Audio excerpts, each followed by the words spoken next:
apparently running. Okay, time to record.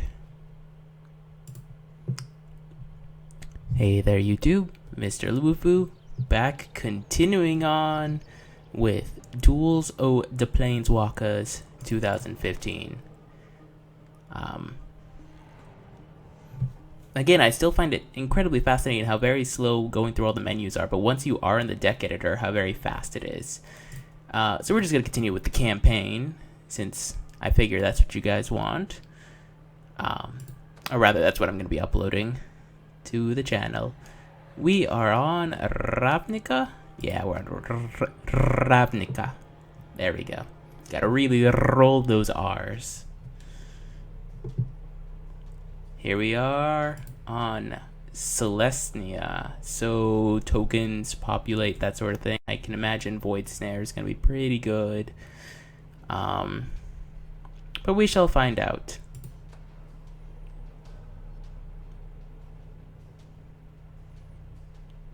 I also did double check, and I am playing on the hardest difficulty. This seems fine. Probably gonna go turn 1 Cultist and then turn 2 Guildgate, since unless we draw something that's relevant, getting the 1/1 in play might be important. Yeah, definitely just gonna resolve this Death Cultist on turn 1, since it blocks 2/1s for days. Yeah, and that makes me really want to go Guildgate into 2nd Cultist.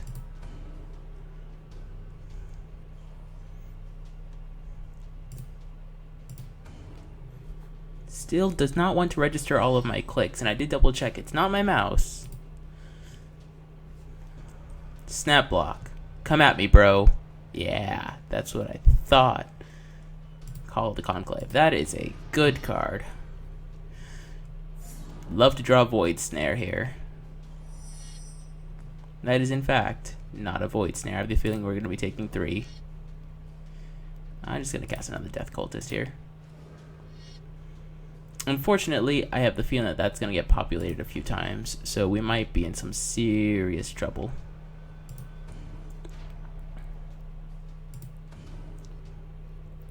This Tribute to Hunger is also not as good as when he has a generic 2/1 in play. Yeah, we're going to take 3. You got us.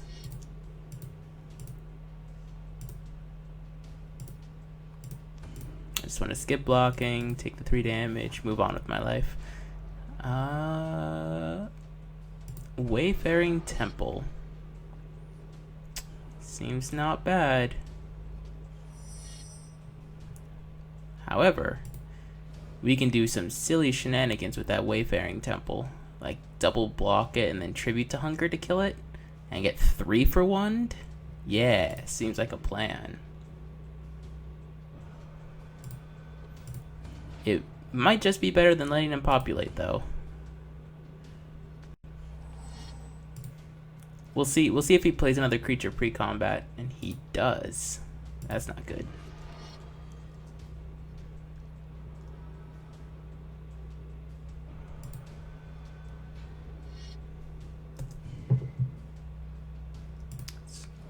Let's force him to sack a 2/1.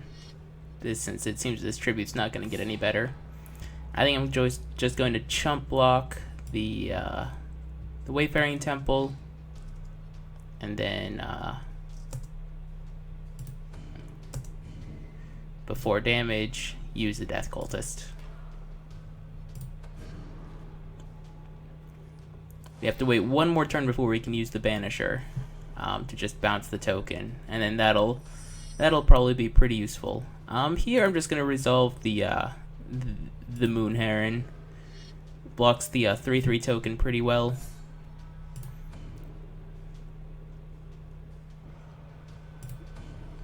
And we can block sack once again if necessary. Tristani is down to 2 or now 3 cards. I will throw my Moon Heron under the bus any day. I thought they were going to play a combat trick or something. Well, that means we can slow roll this Banisher. Just play a Walking Corpse and pass. I figured that they were going to play a combat trick or something so that way I could banisher it and just get the combat trick out of hand. But now we can just sit here, hope to draw any decent bomb, and we're set. Soul of Ravnica would be a good one to draw.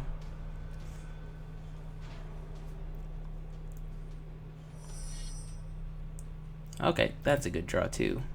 I can only imagine, since down to 4 cards but 3 lands, that they're all spells in hand. So having this Flesh Dust and having the Banisher can be. We can set up some fun combat tricks to beat the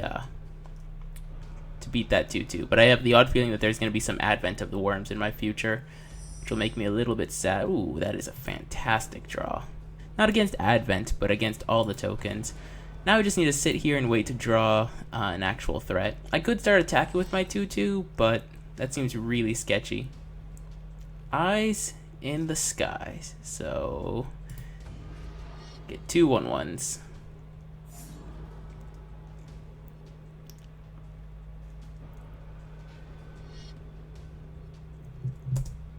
Okay, let's think. I can double block, kill the 2/1, and then kill that, or just take 4 and let him populate, or block sack. I think I'm just gonna block sacrifice here, and then use the Surikar Banisher. Yeah, I would like to block. Him getting another 1/1 is... Oh! I hit the timer button. Come on. Didn't even let me sacrifice. Okay, well, I'm going to play those.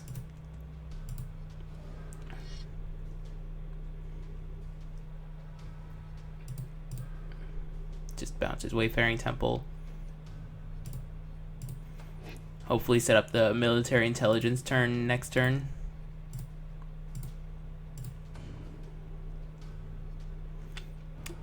No, I don't want to attack with my 2/2 because I want to save it for military intelligence the following turn.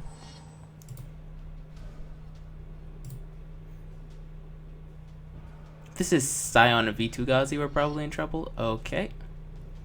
Probably has a combat trick of some sort. And if he has a combat trick, I'd rather just trade my 2/2 for it. He could have... If it's indestructible, then we get punished for this. If it's indestructible, I think I'll throw my 3/3. If it's any combat trick, like +1/+1, okay, so it's just giant growth. Okay.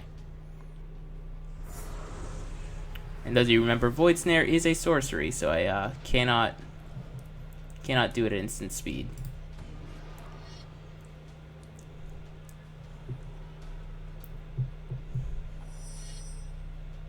Okay, so what I'm going to do is I'm going to Void Snare one of the tokens and leave up Flesh to Dust, and then be able to block and kill his Wayfaring Temple.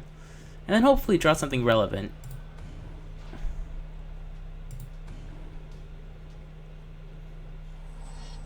Hopefully he doesn't play a creature pre-combat.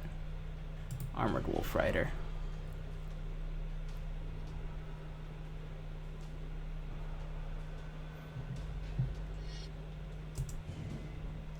I think I'm just gonna Flesh to Dust the 4/6, since we actually can't beat that. And then let him populate.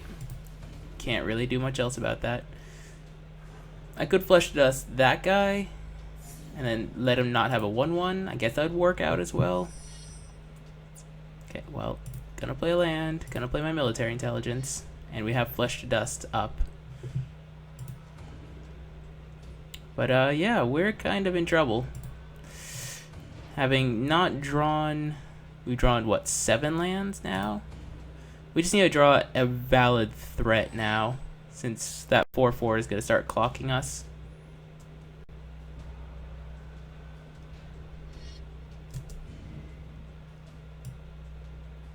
Now the question is, do I just fall for the combat trick again?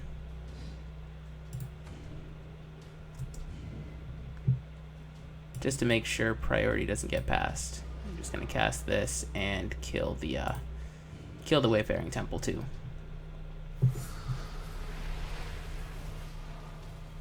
Okay, yeah, he had the other giant growth. That's fine. We just have to draw anything decent, any decent creature, and we're set.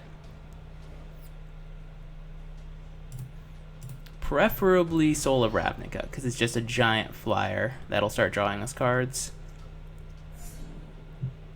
But knowing this game, we're probably going to draw some lands. Okay, Moon Heron. That will at least hopefully keep him back. Let's see, he has another giant growth.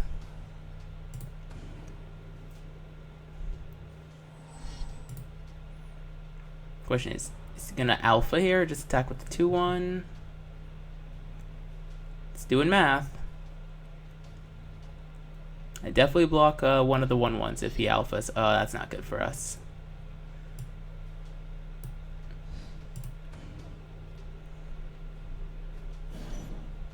Okay, we're down to 4.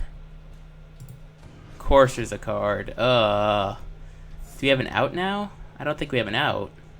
Block, block, yep. We lost this one. Time to restart. Okay. Well, looks like the shenanigans are starting. We drew 8 lands that game. Given I don't think I played optimally. I ran into giant growth a few times. But it's gonna make it so way this time when we play. Yeah, I'm gonna keep this hand. Turn 1 Kraken Hatchling is very good against 3/3s. And then being able to have Child of Night and then eventually Inspiration makes it just fine. That plus just Johnny mulliganed again.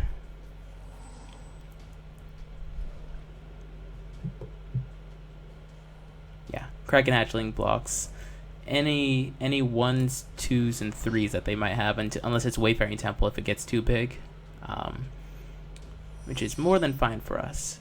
Oh, sweet! We just actually get to curve out 1 drop, 2 drop, 3 drop, 4 drop. It's pretty nice. If he's able to get Call of the Conclave again, that'll make me a little bit sad, because I just want to start attacking with this Child of Night and keep his creature count low for Wayfaring Temple. Nice, he doesn't get to. I will snap attack during my turn. Just has multiple Dryad Militants. I will still trade off my Child of Night. Makes my Tribute to Hungers worse anyway, so.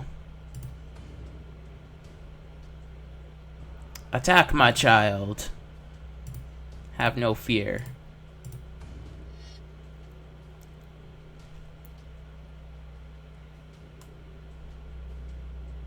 Just lets it through. Okay. Play a land and play the Necromancer's Assistant. And mill some cards. You have to constantly check if we ever mill the Soul of Ravnica. No. Okay, so mill 2 lands and a Military Intelligence. That's a pretty good mill, considering we probably need. I mean, our most expensive spell costs 6, and that's the 1 of Soul of Ravnica. Okay, there's the Call of the Conclave.